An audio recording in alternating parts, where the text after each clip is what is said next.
አቶ ጀዋር ለቃለ ምልልሳችን ተባባሪ በመሆኑ በዶች ቬለ ዲደብሊው አድማጮች ስም ከልብ አመሰግናለሁ። እየወጡ ያሉ መረጃዎች የኦሮሞ ፌዴራላዊ ኮንግረስ ፓርቲን ስለመቀላቀሎ ያመለከቱ ነው የሚገኙት።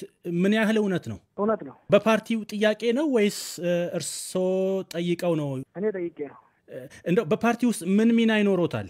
የታጋይነት እንግዲህ ያው ከፓርቲው ጋር ለረጅም ጊዜ በደጋፊነት ሰራ ነበር። አሁንም ያው እንደ አንድ ታጋይ በተለይ በዚህ ምርጫ ውስጥ ባለኝ እውቀት ባለኝ ተሰሚነት ፓርቲውን ከሌሎች ፓርቲዎች ጋር በማቀራረብ የፌዴራሊስት አቋም ያላቸውን ኃይሎች በማስተባበር ደረጃ ያለኝን ልምድ ያለኝን ትስስር ወደ ፓርቲው ይዤ እመጣለሁ ብዬ ተስፋ ማደርገው እንደ አንድ ታጋይ ነው የሚቀላቀለው። በርካቶች አስቀድሞ በመላምት ደረጃ ግምትም ሲሰጡ የነበረበት እርሶም በተለያዩ አጋጣሚዎች ሲናገሩ እንደነበረው በተለይ ከኦነግ ጋር የጠበቀ ግንኙነት እንደነበሩት እነሱ ነበር። ወደ ፖለቲካ መመለሶት ካልቀረ ለምን ወደ ኦነግ አልተመለሱም ብሎም በአንድ በኩል የሚያነሱ ወገኖች አሉ። በኦነግና በኦፌኮ መካከል ምንም አይነት ልዩነት አላየሁም። በቅርብ ሁለቱም ድርጅቶችም ሌሎችም ድርጅቶች የተቀራረበ ትብብር ስለሚሰሩ ምርጫው ከባድ ቢሆንም ከሁለት አንዱ መግባት ስላለብኝ ነው እንጂ አሁንም የአንዱ ድርጅት ሆኜ ሌላውን ለመግፋት ሳይሆን ኦነግንም ኦፌኮንም ለማቀራረብ ነው የገባሁት። ሁለቱም ውስጥ እንደገባው ሰው እንጂ አንዱ ውስጥ እንደገባውም ራሴን አላይ።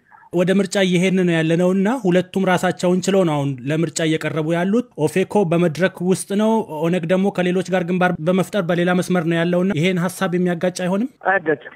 ሁሉም የኦሮሞ ድርጅቶች ወይ በግልጽ አለበለዚያ በውስጥ በሚደረግ ትብብር በአንድ ድምጽና በስምምነት ነው ወደ ምርጫ እየሄድን ያለ ነው። ምንም እንኳን የተለያየ ድርጅት ቢኖርም የሚኖረን የምርጫ ስትራቴጂ የሚኖረን የምርጫ ትብብር የተቀራረበ እንዲሆን ላለፉት ወራት እንሰራበት ነበረ። በቅርቡም ግልጽ እንደሚሆነው አይ ቲንክ እነዚህ ድርጅቶች በተቀራረበ ያሉን ሪሶርሶች የበለጠ ውጤታማ ሊያደርግ በሚችል ደረጃ የጋራ ስትራቴጂ ነድፈው እንደሚንቀሳቀሱ ነው ተስፋ የማደርገው። በአንድ ወቅት ከፖለቲከኛ ይልቅ ወደ መብት ተሟጋችነት የሚያዘነብል ማንነት እንዳለዎት ተናግረው ነበርና በሂደት የተለወጠ ነገር አለ ማለት እንችላለን? አዎ፣ በቅርቡ የነበሩ ክስተቶች ያሉ ሂደቶች ከዚህ በፊት በተለይ እዚህ ከመጣ በኋላ የመንግስት አካላትንም ተቃዋሚውንም መምከር በመገሰጽ ጫና በመፍጠር ለውጥ የማድረግ ሙከራ ነበር ሳደርግ የነበረው። ባለው ተጨባጭ ሁኔታ የህዝባችንን ጥቅምና መብት የበለጠ ማስከበር የሚቻለው በቀጥታ በፖለቲካ በመሳተፍ ያለኝን እውቀት ያለኝን ልምድ ያለኝን ተሰሚነት የፖለቲካ ድርጅቶቻችንን በአቅም ካፓሲቲ በማጠናከር በውስጥ ማሳተፉ የበለጠ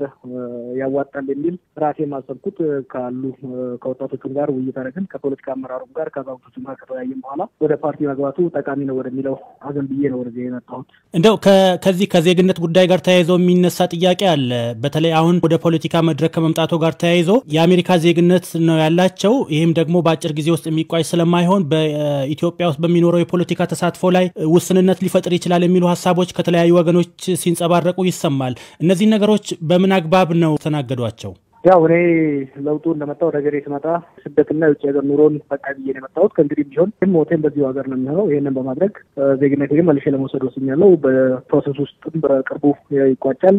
የዜግነት ጉዳይ በኢሹ ሊሆን አይችልም። ኦኤምኤንን በተመለከተ በዋና ዳይሬክተርነት እየመሩት እንደሆነ ይታወቃል።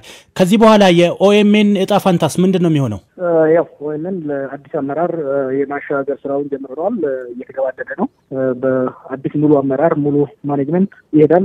ይሄን ሊመሩ የሚገቡ ሰዎች ታይተው ተመልምለው የስራ ርክክብም ወደ ማስፈጸም ይሄንበት ሁኔታ ነው ያለው። የመጨረሻ ጥያቄ ላድርግና ጠቅላይ ሚኒስትር የመሆን ሀሳብ አለዎት? እሱን ወደፊት በምናየው በጊዜ ውስጥ የምናየው። ለአሁን ትልቁ ነገር ይሄን ሚኒስትር ያ ሚኒስትር ይሄን ስልጣን የሚል ሳይሆን በዚህ ምርጫ ውስጥ የህዝባችን ትግል የህዝባችን ድምፅ የህዝባችን ፍላጎት ተገቢውን ድምፅ ተገቢውን የድርጅት ብቃት ከተገቢውን አመራር ሊያገኝ ይገባል። ይሄንን ካሉት አመራሮች ጋር አብሮ በመሆን በምርጫው ላይ የህዝባችን እውነታ አሸንፎ እንዲወጣ ማድረጉ ላይ ነው አነጋግሬ እየሰራ ያለሁት።